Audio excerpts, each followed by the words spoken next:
दरम्यान एक मोठी बातमी आपल्यापर्यंत पोहोचते। ॲडव्होकेट गुणरत्न सदावर्तेंकडून जरांगें विरोधात तक्रार दाखल करण्यात आली आहे। गुणरत्न सदावर्तेंना मराठा आंदोलकांकडून धमकी देण्यात आली आणि त्यानंतर गुणरत्न सदावर्तेंकडून जरांगें विरोधात ऑनलाईन तक्रार दाखल करण्यात आली आहे। मराठा आंदोलकांनी धमकी दिल्याचा आरोप सदावर्तेंनी केलेला आहे।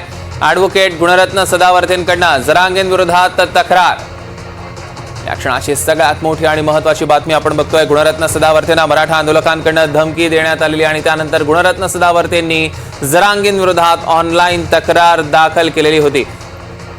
आपण मोठ्या प्रमाणात बघतो की अनेकदा मराठा आंदोलकांकडून जरांगेंना काही आपण बघतोय सदावर्तेंना अनेकदा प्रश्न विचारले जातात आणि त्याच वेळेला एकाने धमकी दिल्याचा आरोप आता सदावर्तेंनी केलेला आहे आणि त्यामुळे आता मनोज जरांगें विरोधात ऑनलाईन तक्रार देखील सदावर्तेंनी दाखल केली। या क्षणाची एक मोठी आणि महत्त्वाची बातमी आपण बघतोय। ॲडव्होकेट गुणरत्न सदावर्तेंकडून जरांगें विरोधात तक्रार।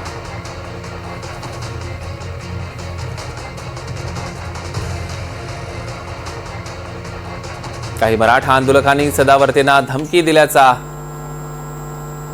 आरोप देखील करण्यात येतोय।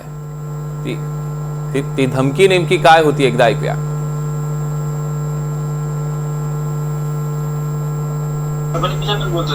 कोण कोण हा बोला ना, काय काम आहे? काय काम आहे ते सांगा ना। दादा तुम्ही वाईट बोलत होते दादाबद्दल। कोणत्या दादाबद्दल? अरे मनोज दादा। अरे माझा काय त्याच्यासोबत संबंध? दूर दूर तेच महिलांचा अपमान करतय, तेच आई बहिणी लोकांच्या काढतय, कोणाला चपल्या चाटू म्हणतय, काही म्हणतय। दादा ऐकता का? थोडक्यात सांग, माझी ओळख नाही काय नाही तुझी, काय एवढा वेळ घेतोस? थोडक्यात सांग। ओळख कोणाशीच नाही, तुमची थोडीच दादा सगळं ओळख आहे। मग सांग ना, थोडक्यात सांग ना। माझं म्हणणं आहे बाबा, जेव्हा लाठीचार्ज झाला तेव्हा तुम्ही का बोलले नाही? लाठीचार्ज त्या जरंगेमुळेच झाला ना, जरांगेमुळे नाही हो। तोच पहिला आरोपी असायला। मी परभणी जिल्ह्यातून बोलतोय दादा। कोण कोण हा? या संदर्भातले अधिकचे अपडेट्स आपण घेणार आहोत। अविनाश माने आपले प्रतिनिधी आपल्या सोबत जोडले गेले। अविनाश, नक्कीच पाहिलं तर मराठा आंदोलन मनोज जरांगेंच्या मनोज जरांगे पाटील